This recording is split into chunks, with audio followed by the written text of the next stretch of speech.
o valor de um sorvete, o preço de mais um sapato, o ingresso de uma balada. Você não precisa abrir mão de muito para ajudar quem precisa. Em 2015, as pastorais sociais realizaram mais de 50 mil atendimentos. Crianças, adolescentes, idosos e milhares de famílias. Eles precisam de nós e nós precisamos de você. Confio na sua ajuda. Cristo Rei abençoe você. Feliz padroeira de um povo a lutar, a gente mineira te quer exaltar, não só lá na serra. Amado irmão, amada irmã, saúde e paz.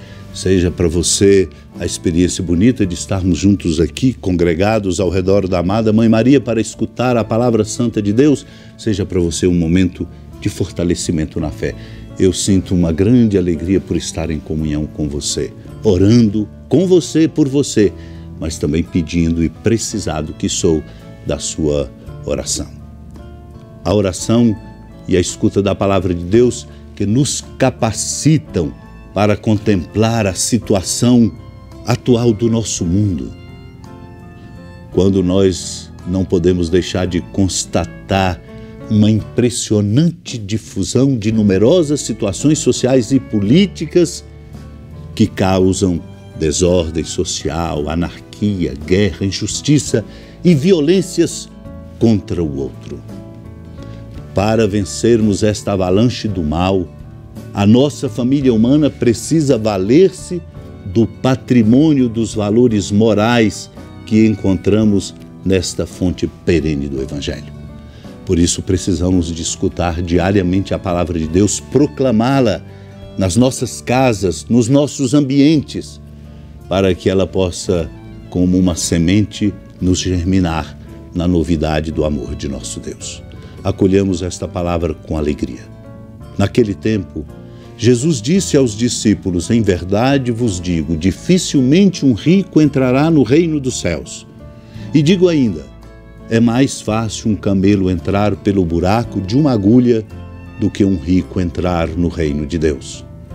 Ouvindo isso, os discípulos ficaram muito espantados e perguntaram: então quem pode ser salvo?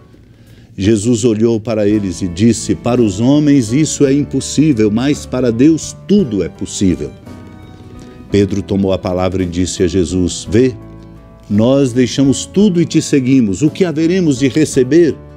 Jesus respondeu: em verdade vos digo, quando o mundo for renovado e o Filho do Homem se sentar no trono de sua glória, também vós que me seguistes, havereis de sentar-vos em 12 tronos para julgar as 12 tribos de Israel.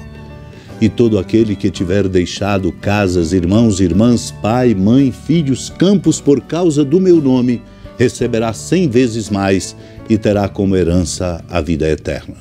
Muitos que agora são os primeiros serão os últimos, e muitos que agora são os últimos serão os primeiros. Amado irmão, amada irmã, quando o Senhor diz que dificilmente entrará um rico no reino dos céus, não o diz por discriminar, mas nos adverte a respeito do risco que todos nós corremos, com o muito ou com o pouco, de sermos apegados, fechados. E ele exatamente insiste nesta compreensão e neste risco que todos nós corremos, porque podemos correr o risco de fazer questão ou de nos apegar a coisa que vale pouco ou não tem muita importância. O Senhor diz: é mais fácil um camelo entrar pelo buraco de uma agulha do que um rico entrar no reino de Deus. Ao dizer assim, portanto, ele nos adverte, chama-nos a atenção que os bens materiais à nossa disposição, para o nosso bem, para a solidariedade entre nós, não pode nos aprisionar e nos fazer incompetentes para a generosidade, incapazes de nos abrir solidariamente para com os outros. Este é um cuidado muito importante, uma atenção redobrada que somos chamados a ter Basta lançarmos um olhar sobre o nosso mundo e sobre a vida do nosso tempo, constatando cenários de miséria, de exclusão social, de irmãos e irmãs que morrem de fome, de pessoas que estão nas nossas ruas, de pessoas que vivem abaixo da linha da pobreza, portanto feridos terrível e vergonhosamente na sua dignidade. Tudo isso fruto da mesquinhez e do apego, pela falta de intuições para uma organização solidária da sociedade e pela falta de solidariedade nossa entre nós mesmos. Quando ouviram isso, os discípulos ficaram muito espantados e até perguntaram: então, quem pode ser salvo? Pois é verdade, a nossa salvação inclui a experiência da nossa conversão e da liberdade que nós precisamos construir, conquistar e vivenciar em relação aos bens. Não conseguimos por nós mesmos. Por isso o Senhor olhou para os discípulos, certamente com compaixão, e disse-lhes: para os homens isso é impossível, mas para Deus tudo é possível. Para Deus tudo é possível pela graça que Ele nos dá.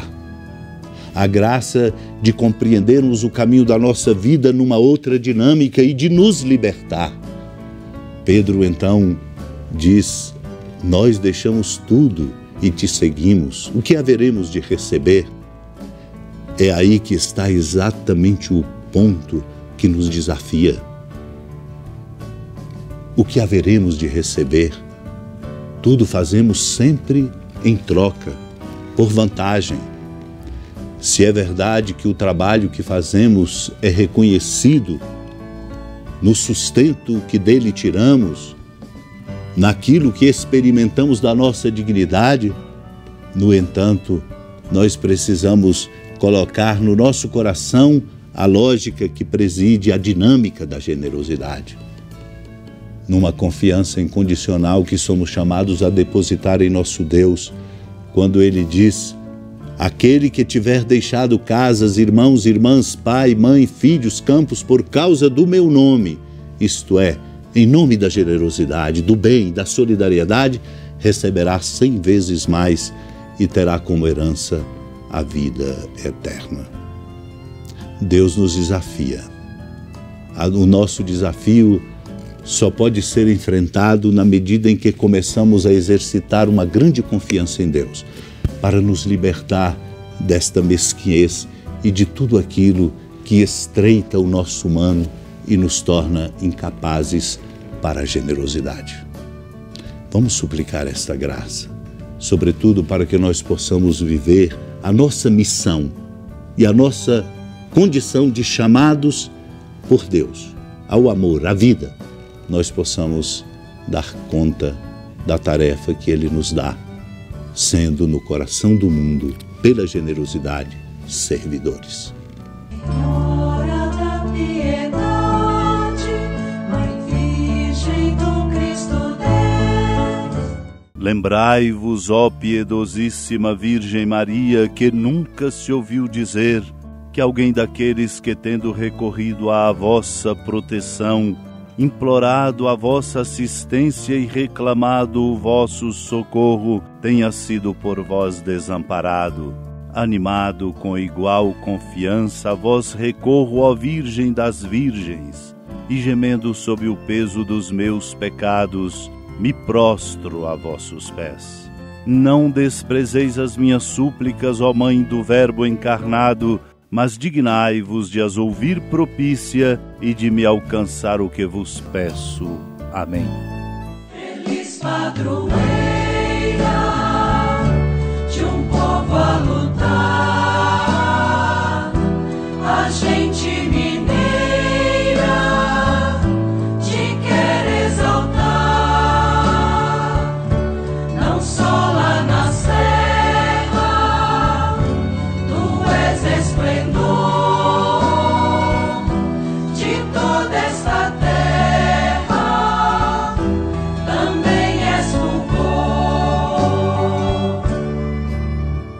Amado irmão, amada irmã, com alegria da ermida da padroeira do estado de Minas Gerais, a Senhora da Piedade, Mãe de Misericórdia, que da sua casa de clemência e bondade nos acompanha e nos abençoa, do alto da serra, magnífica arquitetura divina, a bênção de Deus, amor misericordioso, Pai, Filho e Espírito Santo, desça sobre sua família, proteja sua casa, sustente sua vida, fecunde o caminho missionário de nossa igreja, nos encha de sabedoria e permaneça conosco para sempre. Amém. Feliz padroeiro.